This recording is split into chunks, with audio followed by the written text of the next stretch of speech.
Okay, yes. All right. We talked a little bit about this already when everyone was in here, so I don't want to get too far into it. But as you know, we're under a consent decree. Oakland has been under a consent decree for, it sounds like, decades at this point. Can you talk to your efforts in ending it under Oakland, if there were any efforts, and maybe why it didn't end, if you're such a champion for ending it here, and maybe what's that plan? You know, consent decrees are living documents, it seems to be. And my experience in Oakland, as well as 14 chiefs in front of me, would be that we'd get really close, and then at times the definitions changed, or the goalposts changed. And so that's kind of one of the challenges associated with consent decrees. And I do plan to have a good working relationship with the monitor to make sure that everything is clearly laid out. So there's no misunderstanding. What do we have to do to get over the finish line? If we need to clearly define terms, such as what is accountability? What does that mean? So I do plan to become very granular with the federal monitor to clearly lay out the path. And then we're going to work it, and we're going to accomplish it. And moving towards the force specifically and the numbers that we have right now. The mayor inherited a team of about 1,200 or so. Now we're just around 900. It's a pretty small force. Can you talk to those numbers that you're inheriting? And I know those numbers have also affected morale. So what is your plan to kind of get recruitment as well as the morale of the department back up? Right. Staffing is a crisis. And so what I do plan to do is to actually, what we want to do is raise standards. When I was an athlete, and I have always been aware that when you are the best team out there, you will never hurt for people lining up to get in on your team. There will be a line out the door waiting to get on the team. New Orleans is that team. And so, but specifically, I do know that I want to target for immediate help and immediate relief is to look at laterals, particularly internally, or in-state is what I meant by that. But laterals are also a challenge. They are a positive, and they can be a challenge. And I want a homegrown.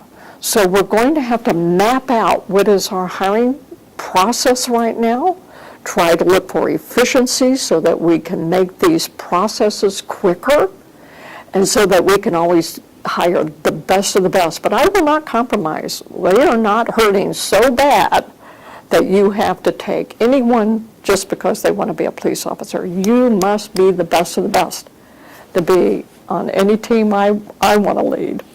And now some of that, those numbers in the depleted force has affected response times, unfortunately. Yes. We have done a little bit better in the past few months, but between last year and this year, it's been a struggle. We've done many stories on that. How do you see your approach to that and those response times? First of all, these officers and professional staff members are getting grinded out.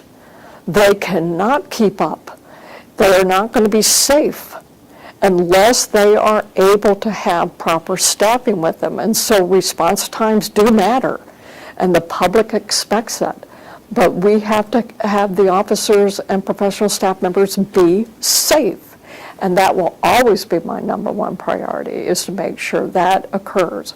So we're going to have to look at how we do business with the numbers we have today, not trying to police as though we are a 1,500 member force. We are not a 1,500 member force. I'm going to do everything I can to get you back to 1,700.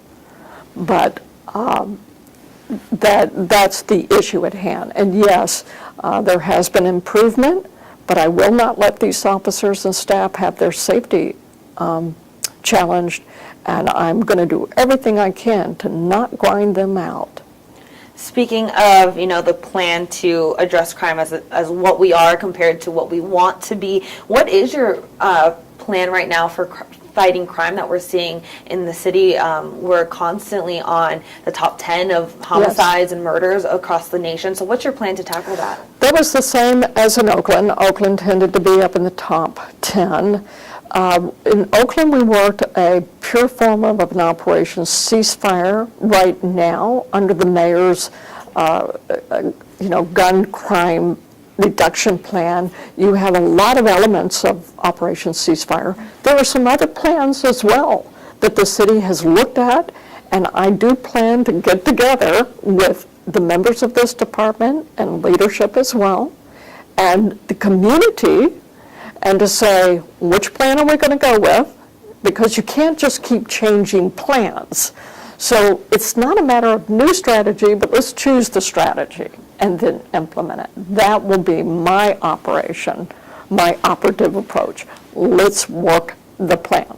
Now, what are some of the top things that you want to tackle here in New Orleans? We have a lot of armed robberies, as I said, a lot of shootings, both non-fatal and fatal. We have a lot of carjackings that have spiked both here and across the country. Right. What are some of the things that you want to focus on and hone in on? Because I imagine you can't tackle everything all at once in your first few weeks here. Anytime a person's life could end, that's not a statistic to me. That number is someone's loved one. That is someone's son, daughter, friend. So I will always prioritize someone potentially losing their life. That's why aggravated assaults that lead up to homicide, that's a loss of life. And that will always be my number one. Yes, I don't want anyone to be victimized. I don't even care if it's the smallest of crimes, a quality of life crime. I don't want people to be victimized. But of course you have to triage. So I will triage the violent crimes first, but we have victims of sexual abuse, and the caseload of these detectives are off the charts. So there is going to be a triage associated with who is most wounded, and life will always be my number one, life. You talked earlier about leadership and how leadership isn't just a rank or isn't just a title, but it's earned. How do you plan on earning that respect and that leadership, not just from the NOPD, but the community? I feel like the community, from what we've heard as journalists and reporters, are at a point that it's getting to a point that it's really hard right now for them. They're very non-trusting sometimes because this is their home. They care about it so much, as they should. So what is your plan to earn that leadership and respect from both sides? Well, leadership is relational, and therefore you actually have to go face to face, meet one another, hear one another, and engage the community. That is being consistent, being predictable, following up, and then engaging, bringing people on board to be a part of the plan. And the plan does include the community. So any kind of crime fighting plans must involve the community.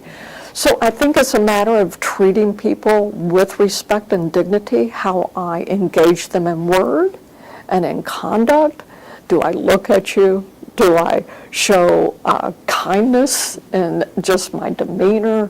Do I speak straightforward and honestly? Do I read people well? This is what people are pinging off of. But leadership has to do with, can you make decisions? Do you have a vision? Do you care about your people? Those are character traits. And so I plan to live what are the traits that I say I believe in. One more? No? Darn it. I could keep going, but I guess we're getting cut off. Okay, we're getting cut off. Thank you so much. It was a very pleasure nice meeting you. Thank you. Thank you. Okay.